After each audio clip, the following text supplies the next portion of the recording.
সমাজ শরীর জানতে চাই আপনাদের কাছে বৃষ্টি প্রার্থনার জন্য মুসা নবীর সময় মুসা নবী বড় বিপদে পড়েছিলেন, তুর পর্বতে গিয়েছিলেন। আল্লাহ বলেছেন তোমার হাজার হাজার মানুষের মধ্যে আজকে উম্মতের মধ্যে এমন একজন গুণাগার আছে যিনি 40 বছর পর্যন্ত আমি আল্লাহর সাথে নাফরমানি করছি। আসতে বলবেন কেন? জোরে বলেন। মুসা নবী তুর পাহাড় থেকে ফেরত আসলেন, এসে খুঁজলেন, কাউকে পেলেন না। আল্লাহ আমি কি করব?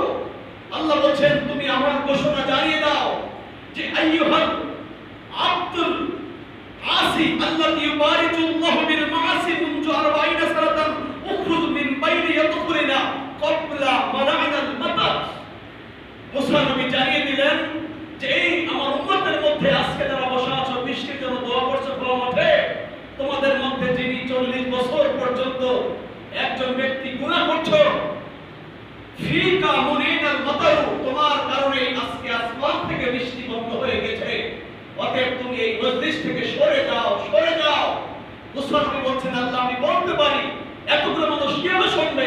আমার আল্লাহ বলছেন তোমার দায়িত্ব হলো বলে দেওয়া, আমার দায়িত্ব হলো সবার কানে পৌঁছে দেওয়া। সুবহানাল্লাহ। আর জোরে বলেন সুবহানাল্লাহ। ভাইরা, মুসা নবী উম্মতকে সামনে নিয়ে যখন কথা বলে দিলেন, মজলিসের মধ্যে কেউ তো উঠছে না যিনি 40 বছর পর্যন্ত গুনাহ করতেছিল।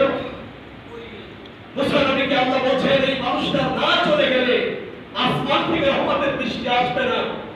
কিন্তু মুসা নবী বারবার বলছে এমন কেউ ওই মজলিস থেকে উঠে যাচ্ছে না। বাবা, আপনাদের যাদের বুঝ আছে, যারা ভালো মনে বুঝতেছেন, আমি যদি এই মঞ্চে বলি আগামী আজকে সকালবেলা যিনি ফজর নামাজ পড়েন নাই তিনি এই মসজিদ থেকে উঠে চলে যান, আপনি না গেলে আজকে জুমার নামাজ কবুল হবে না। বাবা, এমন কেউ আছে যিনি মসজিদ থেকে উঠে যাবেন? আরে কথা বলো, চুপচাপ বসে আছে, যাবে কেউ? অত্যন্ত খতরনাক এক পরিস্থিতির মধ্যে মুসা নবী পড়ে গেলেন। সমাজসেবী ঘোষণা শুনে অপরাধী মানুষটি নিজের মধ্যে চাদর মুড়ি দিয়ে তিনি চোখের বাড়ি ছেড়ে তওবায়ে নসুহা এমন তওবা করলেন যিনি আর জীবনে কোনোদিন কোনো অপরাধ করবে না। আল্লাহু আকবার। মুসা নবী আল্লাহ বলেছেন বৃষ্টি হবে না বের না হলে, কিন্তু বের হয় নাই, আকাশ থেকে মেঘ হয়ে বৃষ্টি শুরু হয়ে গেল।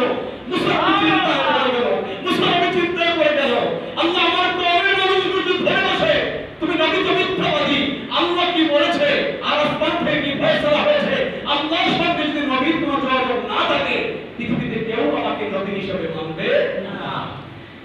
আমার আল্লাহ বলেন নবী মুসা অপরাধীর অপরাধের কারণে আমি বৃষ্টি বন্ধ করেছি, যার কারণে বৃষ্টি বন্ধ করেছি তার তওবার কারণে আমি এত খুশি হয়ে গিয়েছি, তার কারণে আমি আসমানের রহমতের দরজা খুলে দিয়ে বৃষ্টি নাযিল করে দিয়েছি।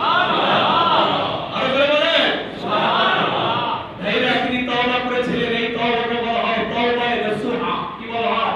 তওবায়ে নসুহা। জোরে বলেন, কি বলা হয়? তওবায়ে নসুহা। মানে কি তওবা? নসুহা তওবা। নসুহা তওবা কি? আজকে আমি এই বিষয়ে একটু বড় করে আলোচনা করব। আমাদের সমাজের মধ্যে একটু সমস্যা আছে, সেটি হলো